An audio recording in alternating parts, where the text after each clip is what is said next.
Kādus komentārus varētu sniegt likvidators Alfrēds par šo Kaspara bērnības versijas afišu plakātu fotogrāfiju, kurā viņam jau bērnībā ir šie neredzamie vecāki? Kāds jūs komentārs, likvidatora Alfrēda?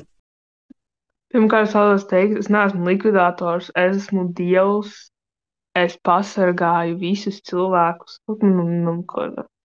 Telegrams nāks pieteicos telegramā grupčatā, kur līdz 29. martam atskaita, un skaita, kas būs 29. martā. Es nepacietību gaidu jau kādu pusmēnesi, kas notiks 29. martā, tie telegramu grupčatā.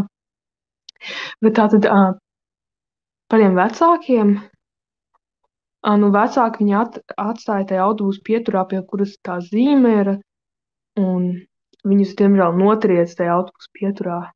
Un tie ir tā kā spoki, kas iet līdzi bērnam, jo viņa vecāks notrieca tajā autobusu pieturā, kad viņi apstājās. Jā. Ok, paldies, Alfrēda.